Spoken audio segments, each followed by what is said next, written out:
Dans l'illustration, ce qui me touche vraiment et ce qui m'anime, c'est de parler d'un sujet qui est parfois très dur, mais avec douceur en fait, sans jamais l'être.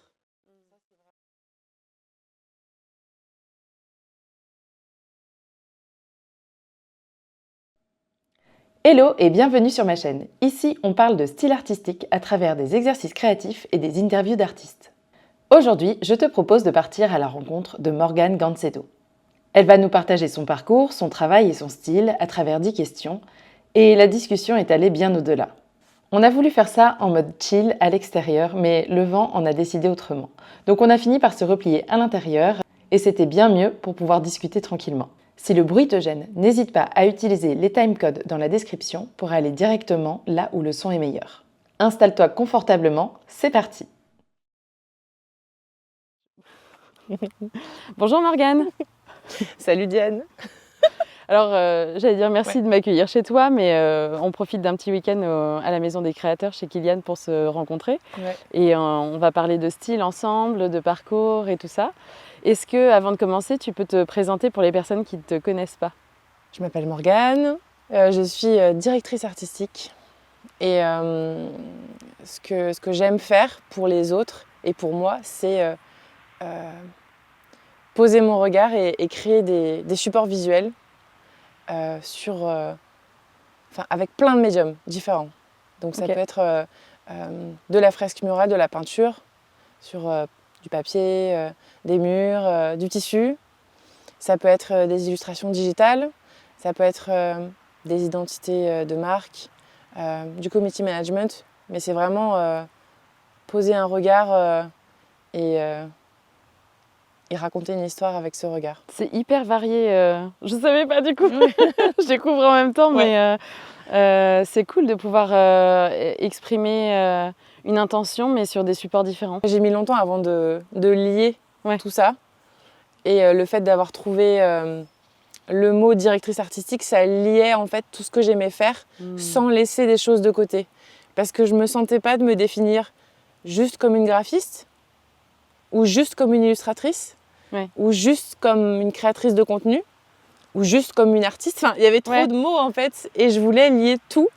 Et pour moi, ce qui lie tout ça, c'est le fait de partager son regard, que ce soit en dessin, en web, en visuel, en vidéo, enfin peu importe. Trop bien. Ouais, c'est cool, c'est cool d'avoir le contexte aussi derrière et de comprendre ce qu'il y a derrière un mot, parce que moi, tu me dis, je suis directrice artistique, comme je viens du milieu du digital, je pense aux directeurs et directrices artistiques qui sont plutôt en charge des personnes qui font du graphisme, tu vois, ou qui font la conception aussi, mais je pense déjà tout de suite à un truc très digital, alors qu'en fait, derrière ce mot, toi, tu as une casquette, enfin, t'es multicasquette, et tu as tout mis derrière ce terme-là. C'est un peu trouver le fil qui lie toutes les choses ensemble et qui font que tu reconnais ce que tu fais, mais en mettant vraiment un mot dessus, même si c'est déjà là. Exactement, non, mais c'est cool de trouver un mot qui lie toutes tes casquettes. Et je trouve que c'est un exercice hyper difficile de réussir à trouver un chapeau qui te parle et qui puisse vraiment englober tout ça. Alors, première question, qu'est-ce qui t'a donné envie de te lancer dans l'art? J'ai pas de réponse à cette question. C'est pas grave. Non. Je vais t'expliquer pourquoi. J'ai toujours eu envie d'être dans l'art. Je n'ai jamais, depuis toute petite en fait, je n'ai pas de souvenir où l'art n'était pas dans mes intentions en fait. Donc, je sais pas quand ça a commencé. Peut-être quand j'étais tout bébé et que ma mère déroulait du papier sur le sol et qu'on peignait à deux. Ou quand j'ai commencé mes premiers dessins, comme beaucoup d'enfants et comme beaucoup de personnes qui... Mais tu peignais avec ta mère, ça tout le monde l'a pas fait, je pense. Mais oui, je peignais avec ma mère. J'ai une mère très créative qui m'a initiée à la matière très vite, même au tissu. Donc en fait, je pense que ça a toujours été là. Et du coup, je n'ai pas ce souvenir-là. Mais du coup, ça a toujours fait partie de moi. J'ai toujours eu envie d'aller vers l'art ou plutôt de l'avoir dans ma vie. Et j'ai pas de date précise ou de moment qui a commencé en fait. Tu as quand même un contexte familial qui fait qu'on t'a initié, on t'a montré, on t'a donné envie. Et, c'est ça, complètement. Et du coup, ça a toujours été ancré en toi parce que tu as grandi avec, quoi. Quel a été ton parcours de formation? Est-ce que t'es plutôt académique, autodidacte et comment est-ce que tu penses que ton parcours a pu influencer ton travail aujourd'hui? Il y a à la fois un parcours lié à l'art et à la fois un peu d'autodidacte. C'est un peu les deux mélangés justement. Ouais. Parce que très vite, dès le collège, je me suis dit j'ai besoin d'être en action, j'ai besoin d'aller vers quelque chose, de toucher de la matière, d'être hors d'un cours un peu magistral en fait. Donc tout de suite j'ai été vers la mode. Moi j'ai fait des études dans la mode avec un peu d'art appliqué, de design aussi quand même, parce que j'ai fait une mise à niveau en art appliqué après mon bac.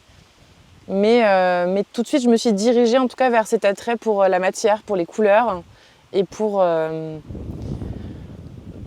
la beauté que c'est en fait. La mode aussi, Puis j'avais envie d'être illustratrice de mode à la base en fait. Donc de dessiner la matière, les vêtements, les accessoires, le bijou. Et je voulais comprendre le vêtement avant de pouvoir le dessiner. Du coup j'ai fait mes études d'abord là-dedans. Donc j'ai fait la mise à niveau en art appliqué après le bac. J'ai fait un BTS design de mode en 2 ans.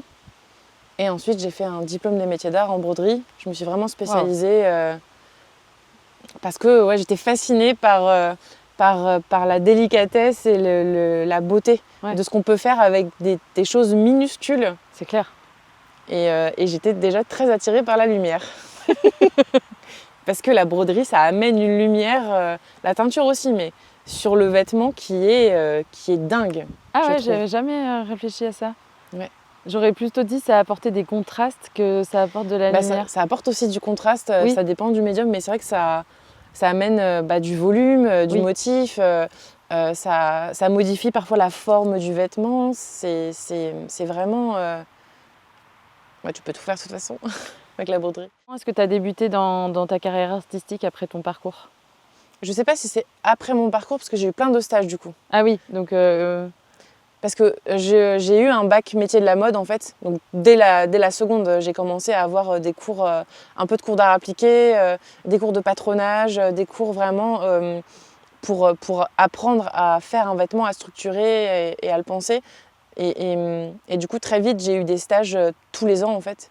Et du coup, je pense que ça participe un peu aussi au positionnement et à tes débuts dans le monde professionnel, même si... Bon, t'es très jeune et t'es pas encore vraiment... T'es à moitié dedans, quoi. T'es en observation et tu t'apprends, mais je pense que c'est à partir de là, en tout cas. Et un premier projet marquant, soit en stage, soit justement pas en stage, en fonction... Quelle expérience aurait marqué ton style pour commencer? C'est une bonne question. J'ai fait un stage dans un atelier de soierie à Lyon, où j'ai dû peindre sur la soie. Et c'était très intéressant parce que la soie, du coup, c'est un tissu très très fin qui accroche beaucoup la lumière. Et c'était vraiment une sortie de zone de confort d'être sur un support si glissant pour peindre. Et c'était, enfin, je sais pas, je pense à ça, ça m'a vraiment marqué. Et puis il y avait aussi le fait ils détouraient, en fait, ils enlevaient, ils avaient du velours de soie. Et c'est une matière où tu enlèves les fils du velours pour faire des motifs dans le velours. J'ai plus le nom qui me vient parce que ça fait très longtemps que je n'en ai pas fait. Une sorte de gaufrage un peu, mais sur du velours. C'est ça, un peu ça, mais je me souviens plus du nom technique.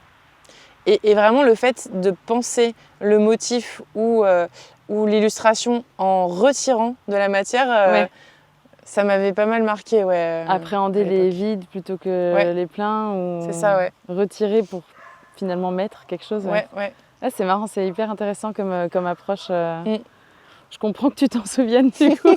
Oui. Puis vraiment, c'était la découverte de techniques ancestrales parce que c'était une très vieille maison et ils avaient des presses énormes en bois. Et moi, j'étais super impressionnée. Enfin, c'était dingue de travailler avec des gens qui font ça de père en fils depuis... Oui.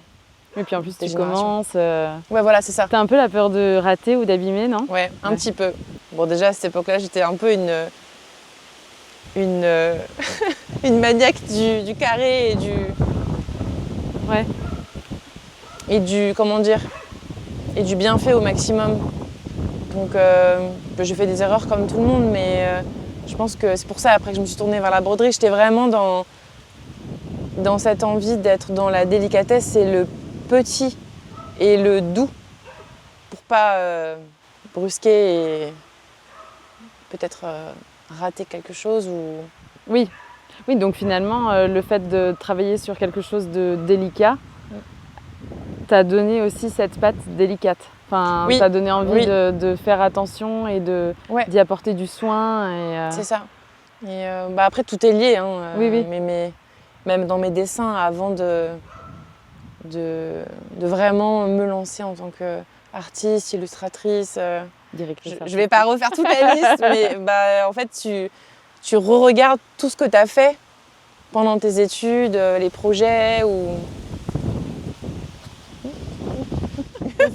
Je sais pas ce que ça va donner, mais c'est un peu fort là, je crois.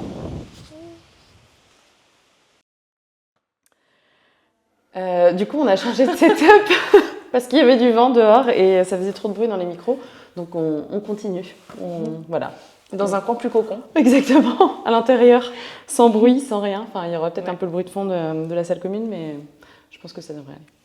Et donc, tu parlais du fil rouge, du fait que tout est lié quand tu regardes ton travail.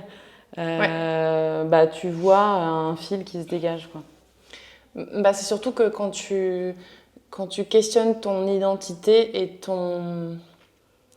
Qu'est-ce qui fait qu'on te reconnaît pour ce que tu fais et pour le regard que tu montres aux autres. Quand tu vois tout ce que tu as fait, il y a vraiment tous les éléments dont tu parles aujourd'hui qui sont là d'une façon ou d'une autre.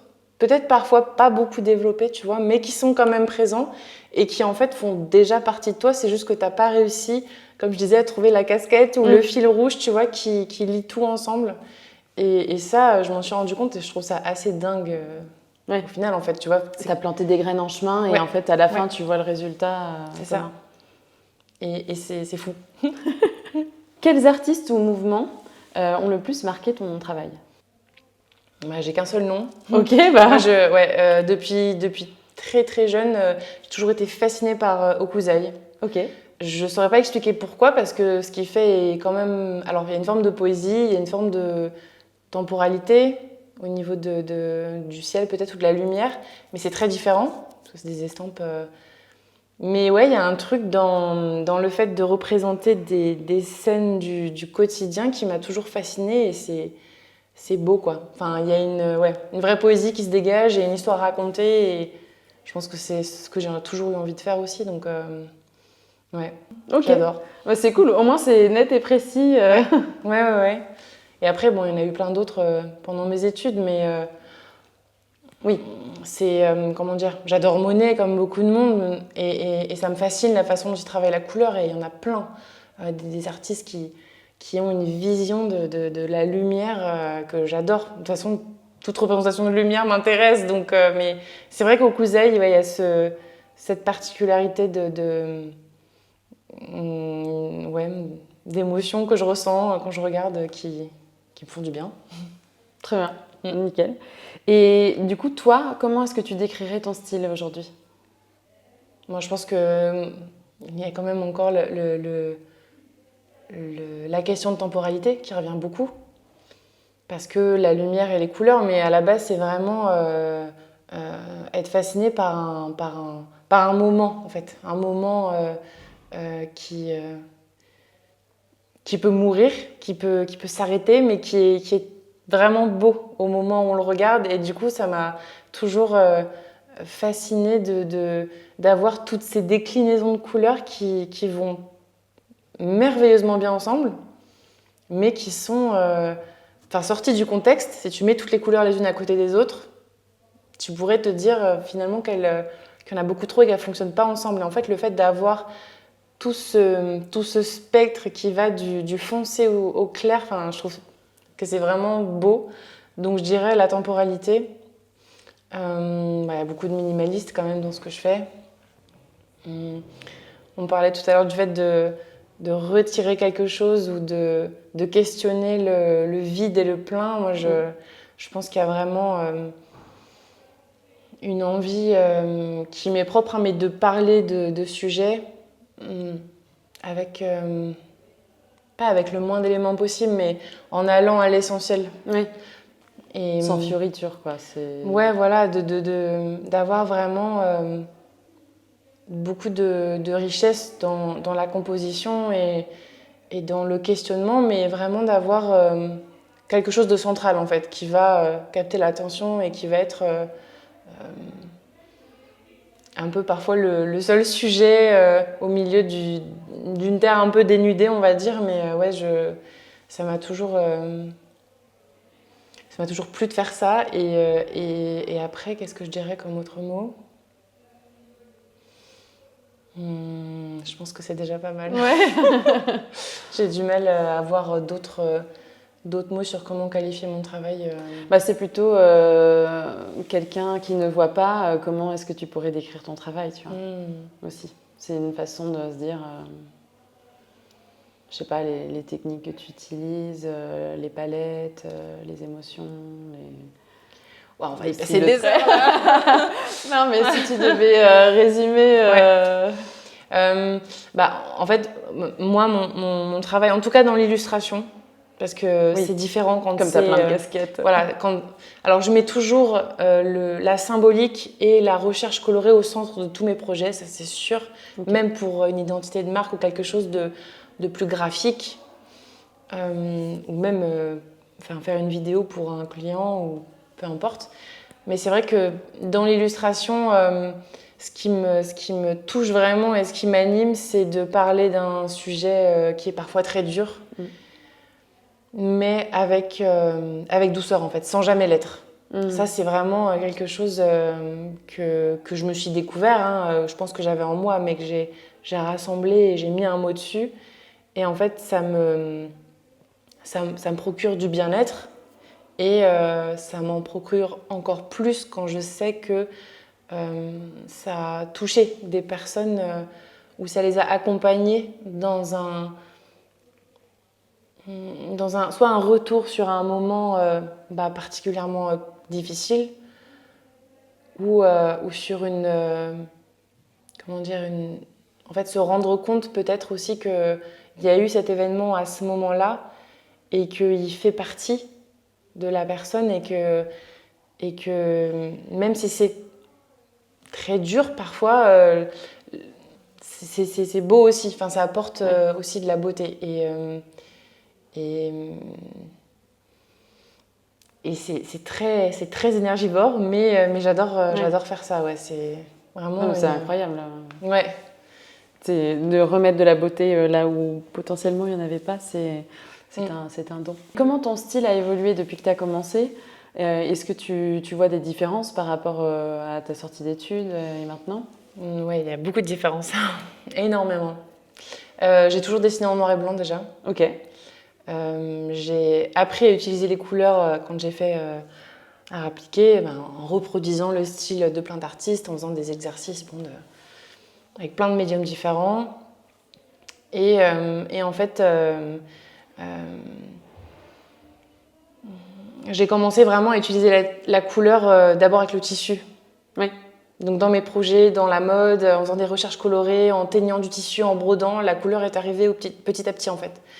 Mais au début, mes projets étaient toujours en noir et blanc, puis au fur et à mesure, j'ai été vers la couleur. Et il y a eu vraiment une progression. Alors j'aime toujours le dessin au trait, c'est vraiment quelque chose qui me plaît énormément d'avoir limite même presque un premier croquis en blanc ou en noir. Mais il y a aussi toujours toutes les couleurs qui reviennent. Mais j'ai pas lâché les deux, mais ça se T'as réussi à les marier. Ouais. Comment est-ce que ton environnement ou tes expériences personnelles se reflètent dans ton art ? Donc tout ce qu'on vit, toutes les personnes qui nous entourent font qu'on forge un regard et qu'on raconte quelque chose d'une certaine façon. C'est vrai qu'en regardant tout ce que je faisais avant un événement qui a beaucoup marqué ma vie personnelle et ma fibre artistique, je trouve que ça a pas de sens ce que je faisais avant. Enfin, ça raconte pas grand-chose. T'as rajouté un message et... Et en fait, parfois, c'est un événement particulier qui va ouvrir une porte et un peu révéler une personne à un petit peu son regard sur le monde. Et moi, c'est ce qui s'est passé. Et vraiment, je pense que au-delà de tout ce qui m'entoure physiquement, des personnes, c'est aussi des événements parfois qui sont très durs dans une vie, qui peuvent au début tout détruire, mais qui peuvent aussi permettre d'aller puiser en soi des choses peut-être qu'on n'aurait jamais pu sortir pour ensuite reconstruire quelque chose qui est aussi construit avec des choses d'avant, mais avec d'autres choses en fait qu'on développe en même temps qu'on reconstruit tout ça. Et moi, ça a vraiment joué un rôle majeur, en tout cas dans mon travail de peinture, de couleurs, de recherche de symbolique. Ça a vraiment tout bousculé. Alors, quand je travaille pour des clients, c'est vrai que ça fait partie de moi, mais je vais le mettre en avant que si on me le demande, si le projet correspond. Mais ça fait partie de tout ce développement, ce rapport aux couleurs. C'est imprégné dans ta recherche et dans ta façon d'aborder le sujet, finalement. C'est ça, complètement. Est-ce que tu peux nous expliquer ton processus créatif de l'idée initiale jusqu'à l'œuvre finie? Alors, en choisissant une de tes nombreuses casquettes, si tu veux prendre l'illustration ou la peinture ou une fresque, par exemple, je ne sais pas. Quand c'est un projet pour un client, d'abord, je me mets pas dans la peau du client, mais dans une posture qui est toujours la mienne, mais qui est un peu décalée, qui est un peu en distance. Et une fois que j'ai l'idée, je vais faire une recherche de symbolique. Je travaille avec un livre qui s'appelle Le Dictionnaire des symboles, qui est une pépite. Je l'ai. Voilà, il est génial. Et en fait, je vais vraiment décliner tous les mots-clés du projet avec des symboles qui vont m'amener vers d'autres idées. Et en fait, c'est arborescent, ça amène plein de choses. Et une fois que j'ai un peu cette map de vocabulaire, je vais prendre mon livre que j'utilise beaucoup, qui s'appelle La palette parfaite. Je l'ai aussi. Voilà. Et je vais aller, peut-être pas choisir des couleurs dedans, mais en tout cas regarder, être curieuse des associations, peut-être que je ferai pas. Et choisir quelques palettes par-ci par-là pour les avoir. Mais c'est rare que je prenne une palette toute faite, mais en tout cas, par curiosité, par envie de sortir un petit peu de ce que je fais, de ma zone de confort, je vais quand même aller regarder un peu comme une veille, quoi. Oui, ça te donne une base et puis après t'adaptes. C'est ça. Et si c'est un projet d'illustration, il va y avoir évidemment la phase un peu de croquis où je vais aller croquer des idées. Par exemple, j'ai dû travailler sur le sujet des violences sexistes et sexuelles, donc c'était un gros sujet. J'ai vraiment dû mettre beaucoup de distance pour le coup, pour réussir à correspondre à ce qu'on me demandait, à réussir à aussi amener tous les sujets d'une façon qui soit respectueuse, qui corresponde aussi à tout ce qui est possible en fait sur ce sujet-là, pour à la fois les personnes qui ont malheureusement vécu ce genre de trauma ou toutes les personnes qui sont autour. Mais du coup, j'avais beaucoup de choses à prendre en main pour essayer de cibler juste. Mais du coup, il y a aussi toute la phase de recherche visuelle. Donc ça peut être Behance, ça peut être Pinterest, ça peut être aller à la médiathèque et ouvrir des livres de photographes, peu importe, mais faire un peu un gros mood board de plein d'éléments qui peuvent aider. Et j'appelle ça un peu diriger en fait l'action vers ce que le client souhaite en fait. Et après, une fois que vraiment la phase croquis de premières idées, mood board, propositions de direction artistiques sont validées, je pars sur le ou plusieurs croquis selon la demande et je refais valider ensuite. Enfin, il y a plusieurs étapes de validation Et l'étape de validation avant la mise en couleur, je la fais toujours parce que comme c'est un travail beaucoup plus prenant de tracer le tracé final, la mise en couleur, la sortie de fichier, je demande toujours la validation même si c'est en noir et blanc et avec en général 2 ou 3 propositions, ça dépend, par planche. Comme ça, le client peut choisir vraiment soit ce qui correspond le mieux au sujet, soit ce qu'il préfère le plus. Tout de suite, on a tous un ressenti face à quelque chose et tout de suite, on sait si c'est oui ou non. Et une fois que c'est validé, je pars sur la phase finale. Ça peut arriver qu'il y ait des petites modifications en cours, mais c'est rare et en général, c'est bien stipulé dans le devis que c'est tant de modifs par projet et qu'une fois que la phase finale est engagée, bon... On touche plus trop, quoi. Ouais, une retouche, c'est à la limite, quoi. Mais pas beaucoup. Ouais, pas rechanger la structure. Oui, voilà, c'est ça. Ouais. Et après, on est sur la sortie de fichier selon le support, si c'est web, impression, etc. Et ce qui change tout, je trouve, c'est d'avoir vraiment un objet fini, en fait. Quand c'est du web, c'est pas pareil. Quand c'est un objet qui sort, t'as vraiment ton illustration entre les mains qui prend vie sur un support et c'est pas du tout la même portée, je trouve. Oui, ça devient tangible, palpable. Oui, c'est ça. Ça devient un objet. Une illustration, c'est quand même quelque chose, mais c'est vrai que tu l'as entre les mains et tu sais que des gens vont peut-être l'avoir entre les mains et c'est pas du tout le même. Le même ressenti. Puis moi, j'adore toucher la matière, donc... on en revient au toucher. Ouais.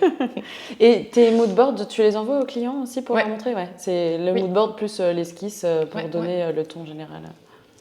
Ouais, je trouve ça important. Parfois même, avant de commencer les croquis, j'envoie le moodboard. Oui, ok. En général, J'ai pas dit, mais il y a un moodboard sur le sujet traité, parce que ça me donne des... Par exemple, le sujet des violences sexistes et sexuelles, il y avait beaucoup de photographies, de manifestations, d'œuvres d'art sur ce sujet-là, que ce soit contemporain ou pas.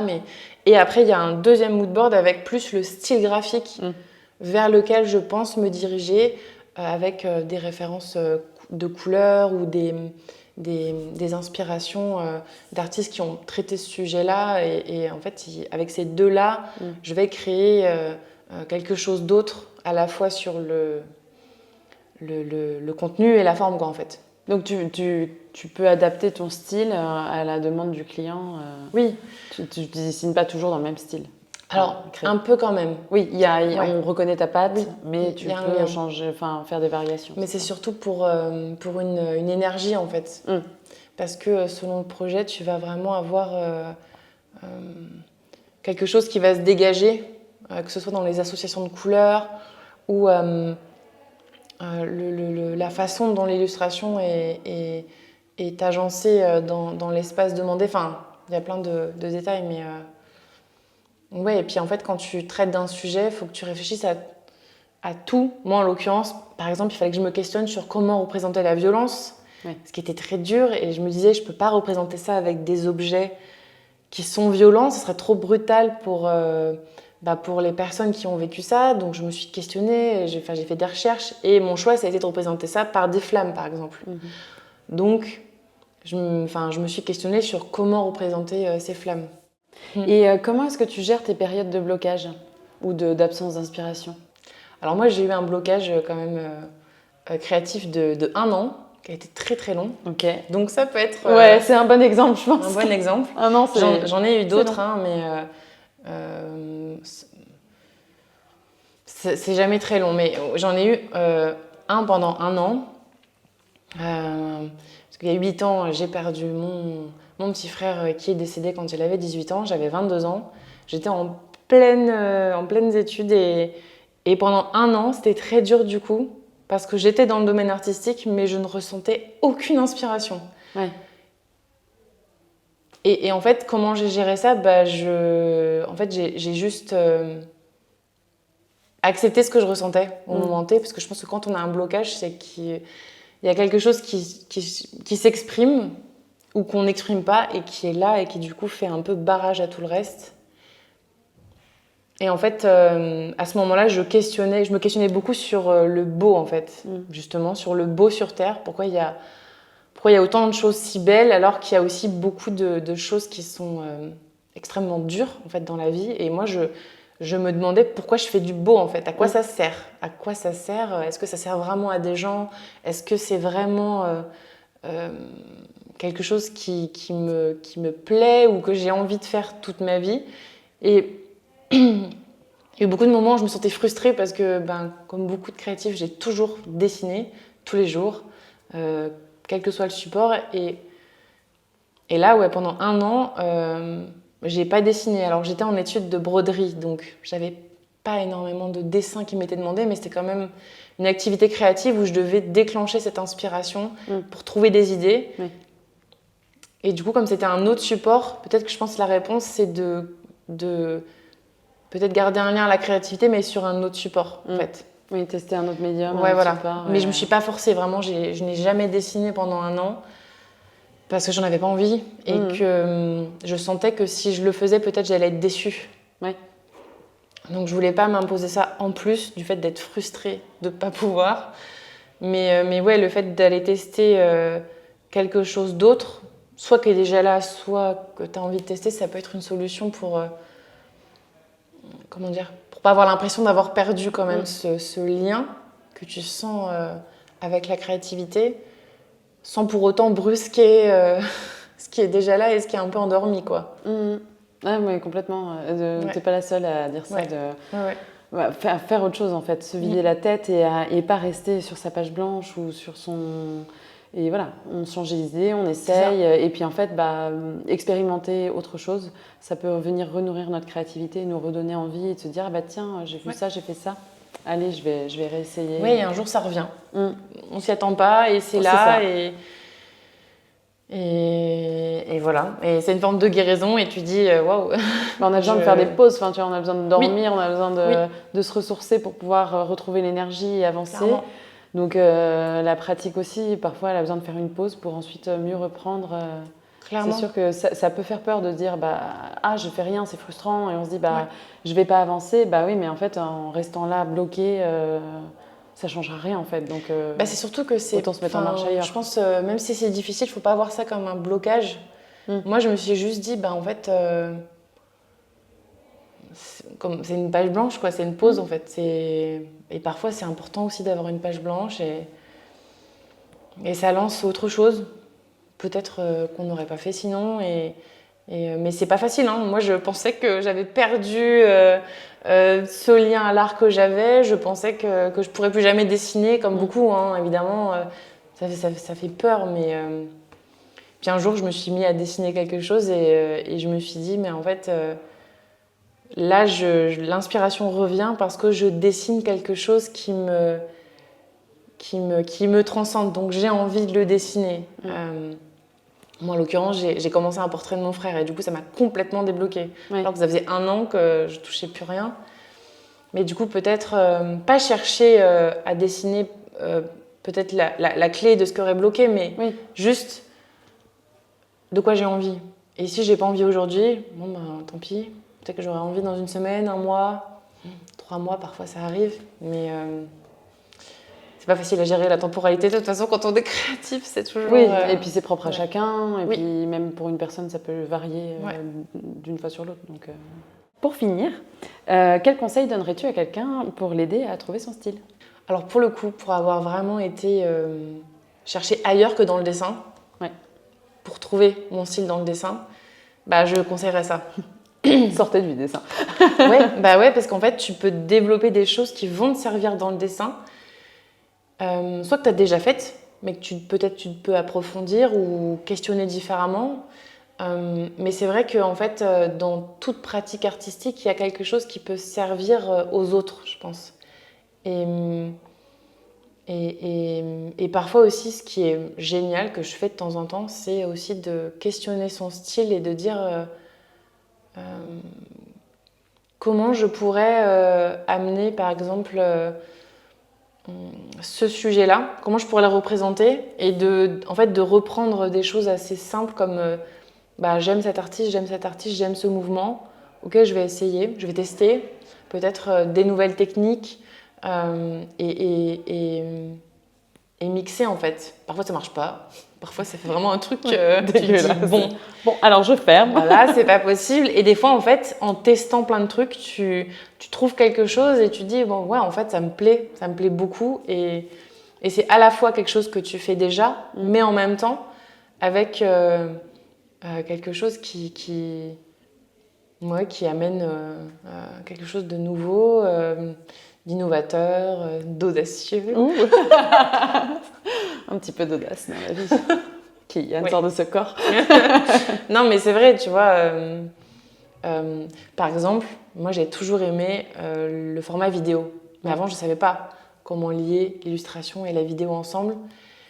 Et un jour, en fait, je me suis dit, comment je pourrais raconter un moment en superposant une illustration et une vidéo ensemble. J'ai dit une illustration et une vidéo ensemble, oui. J'avais un doute. Et en fait, si j'avais pas expérimenté, sauté le pas de mixer les deux, jamais j'aurais découvert ce truc que j'adore faire. C'est illustrer sur des vidéos, dessiner sur des vidéos.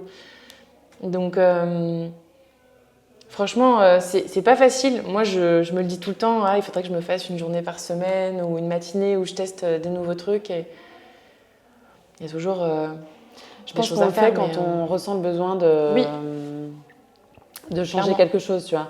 Ouais. Si là, tu te dis pas, je prends le temps d'expérimenter. Et encore, en fait, on devrait quand même le faire. Je réfléchis en même temps que je parle, mais en général, c'est quelque chose qu'on fait quand on se questionne. Ouais. Moi, je suis en plein questionnement de style, donc j'ai envie d'expérimenter plein de choses. Mais c'est vrai que quand tu es dans ton quotidien, dans ton style, quand tu es dans ta bulle, c'est vrai que c'est facile d'y rester. Et prendre le temps de sortir un peu de sa zone de confort une fois de temps en temps en se mettant des contraintes ou en testant autre chose, c'est vrai que ça aide pas mal aussi. Ouais, et puis questionner surtout, parce que parfois ça donne des réponses. De vraiment, moi je me le fais souvent, de re-questionner. Qu'est-ce que tu veux raconter ? Pourquoi tu veux le raconter ? Enfin, tu vois, et en fait ça te donne plein de pistes, parce que tu peux le raconter de plein de façons différentes, mais que ça reste quand même ta patte, ton identité et que tu sois reconnaissable en fait. Mais tu peux le faire de plein de façons. J'ai un ami qui est artiste peintre et lui il s'est lancé un défi, c'est de raconter quelque chose qu'il raconte souvent dans son travail de peinture, mais avec plein d'autres supports. Donc il a fait une veste, il a fait une sculpture, et en fait il a décliné le même sujet sur plein de supports différents et c'est dingue en fait, parce que tu vois ton sujet qui prend forme, mais avec plein de dimensions différentes. Et ça peut être aussi une solution parfois de découvrir quelque chose de fou. Ouais, grave. Ouais. C'est hyper intéressant. Ouais. Le même sujet sur des supports. Ouais. Après, la veste et la sculpture, il y a quand même. Oui. Il veut faire. En fait, il s'est dit, mais en fait, je veux faire une expo avec mes tableaux. Enfin, tu vois. Et en fait, de décliner. Alors que ça soit raccord pour lui aussi, tu vois, mais de décliner ce support. Et en fait, quelle que soit la matière, en fait, tu reconnais et tu comprends le message. Et oui, parce que ton style, il n'est pas forcément dans le médium. Non, pas forcément. Ton style peut être dans le message. Oui, c'est ça. Et de changer complètement les supports. C'est ça. Et ça, c'est super intéressant. Et je trouve ça assez fou d'ailleurs, parce que du coup, c'est plein d'œuvres en peu de temps. Mais ouais, je trouve ça beau de pas forcément dire mon style, c'est sur la tablette graphique. Oui. Mon style, ça peut être aussi du collage, ça peut être aussi de la peinture à la main, ça peut être une fresque murale, ça peut être plein de choses. Ça peut être une identité graphique parfois, ça peut être vraiment en fait questionner qu'est-ce qu'on aime et qu'est-ce qui fait qu'on est nous. Et au final, souvent, il y a les réponses un petit peu cachées. Allez chercher dans vos vies. Ouais. Faites les explorateurs. Je vais arrêter. Non, mais c'est très bien. Franchement, merci. C'est hyper enrichissant tout ce que tu nous as partagé. Et enfin, je dis nous parce que moi, je le prends pour moi, mais j'imagine que ça touchera aussi d'autres personnes. Donc, merci infiniment. Est-ce que tu peux nous dire où est-ce qu'on peut te retrouver sur les réseaux, sur les sites ? J'ai un compte Instagram et un site web. Et c'est déjà pas mal.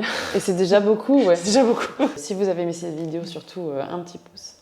Et un commentaire aussi, j'aimerais bien savoir aussi les questions préférées. Est-ce que toutes les questions sont pertinentes? Est-ce qu'il y a des questions que les gens aimeraient qu'on pose? Parce que je me suis fixé un cadre de 10 questions, je veux que ce soit toujours les mêmes, mais en même temps, il ne faut pas rester borné. Donc voilà, s'il y a des questions qui vous intéresseraient, dans les commentaires. Merci beaucoup. Merci à toi, c'était trop cool. Ah, cool. J'adore. J'étais un peu hypnotisée par tes boucles d'oreilles Lego. Mais Lego. À chaque fois, je vais regarder. J'étais là genre, je vais regarder peut-être ailleurs parce que je suis tout le temps comme ça sur les Lego. Depuis le tournage de cette vidéo, Morgane a lancé une collecte sur Ulule pour financer L'Oiseau, le premier tome d'une série de romans graphiques autour du deuil qu'elle écrit, illustre et auto-édite. Je vous mets le lien dans la description pour aller voir son travail et contribuer si le cœur vous en dit. Vous allez voir, c'est juste magnifique.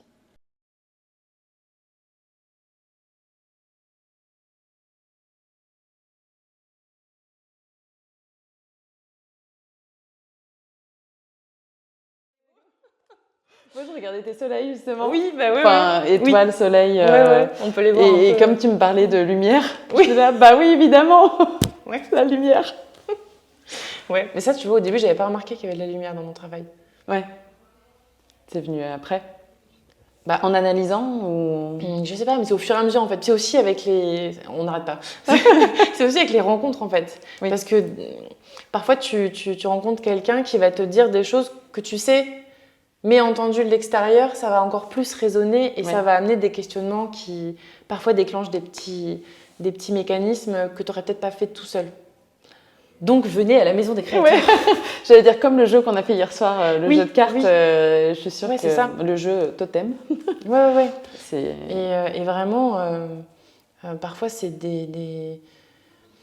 Bah moi, par exemple, Mika, la première fois que je l'ai vu, il m'a dit un truc qui m'a beaucoup marqué. Et en fait, il m'a dit, mais toi, tu travailles la lumière. Et en fait, bah oui, mais j'avais jamais mis ce mot-là dessus parce qu'en fait, soi-même, c'est toujours tellement dur, de dire, je travaille la lumière. Entre guillemets, qui suis-je sur Terre avec tous ces êtres humains pour dire, je travaille la lumière? Parce qu'il y a tellement de façons de représenter la lumière. Mais en fait, quand quelqu'un de l'extérieur te le dit, tu te dis, ah oui, c'est ce que je dégage, c'est ce que mon travail dégage, donc c'est vrai. Donc tu vas vraiment questionner ce truc-là. Donc, oui, parce qu'il y a la façon dont toi tu vois les choses. Ouais. Et c'est toujours du coup, comme je suis en train de revoir un peu mon identité graphique et tout ça, ils disent qu'est-ce que vous voulez dire, transmettre, comment. Et aussi demander aux autres ce qu'ils pensent de ce qu'ils voient, ce que vous dégagez, etc. Et c'est intéressant d'avoir ton verbatim à toi, tes mots que tu vas utiliser et les mots que les personnes vont employer pour parler de toi, de ton travail. C'est ça. Et donc c'est cool de pouvoir confronter les points de vue. Et souvent ça se complète et c'est vrai que parfois il y a des mots qui vont venir de l'extérieur et tu vas dire ok, c'était ça le mot qu'il me fallait. Qui vont vraiment résonner quoi. Et après, c'est une porte qui s'ouvre, quoi. C'est un truc, et ça, c'est génial. Je travaille la lumière. C'est hyper beau comme tagline, quoi. Genre, Et encore, tu vois, j'ose pas la mettre encore parce que, je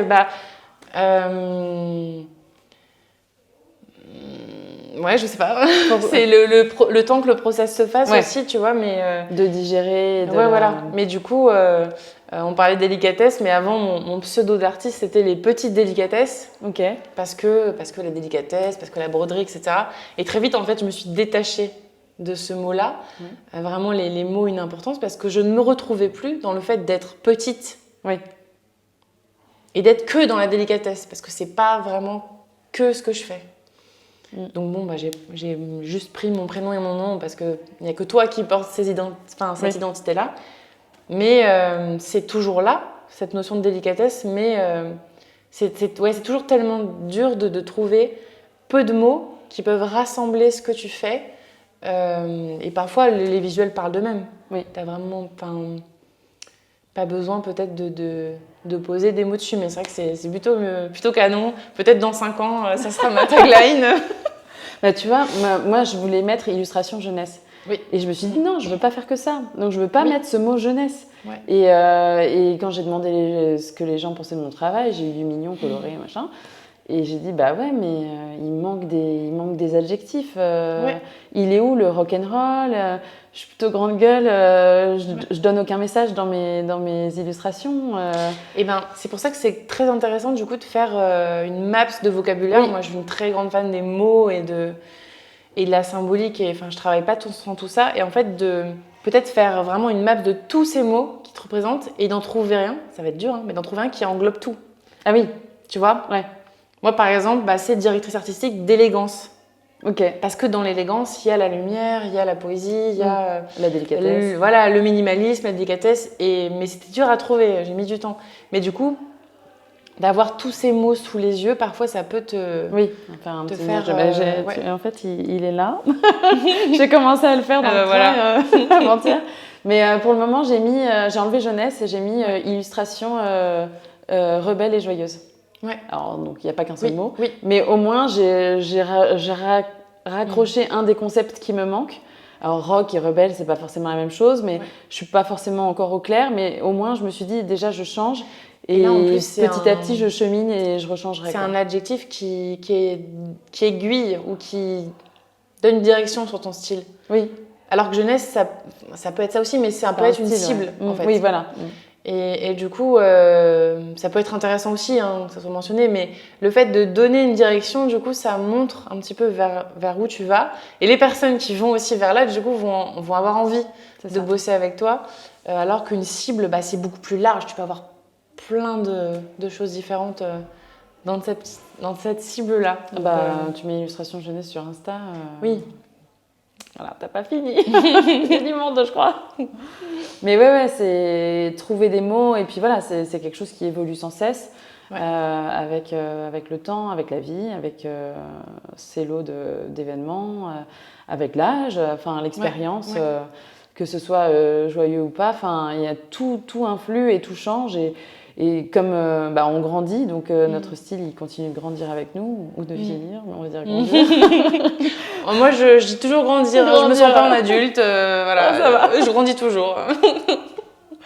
Moi aussi je grandis. J'ai une copine, on se dit, c'est très très drôle, petite dédicace à Laetitia. On se dit toujours en fait qu'on compte nos nombres d'années en tant qu'entrepreneuse comme si on était à l'école. Ah oui. Donc l'année dernière, elle m'a dit oui, je rentre au CP. Ah oui. J'ai fait ma grande section, ma petite section, etc. Et en fait, c'est une façon aussi de dire que t'as des domaines parfois où t'évolues et tu fais un peu des apprentissages à chaque fois. Et du coup, tu vieillis pas, tu grandis. Oui, je grandis. Je suis en maternelle. Voilà. Je vais peut-être passer en élémentaire l'année prochaine. Je vais attendre mon bulletin. Je t'attends, viens. C'est bien l'élémentaire. Jouer au billes aussi ou... Franchement, je pense que le mieux aussi, c'est... moi, quand j'ai rejoint la communauté de Kylian, j'avais peur de parler de ce que je faisais parce que je savais pas comment l'exprimer. Et je vois vraiment la différence sur 3 ans dans cette communauté, c'est que tu forges un petit peu ton regard de toi aussi avec le regard des autres, c'est ce qu'on disait. Et comme c'est un regard bienveillant ici, tu peux que grandir et aller dans la bonne direction. C'est ça.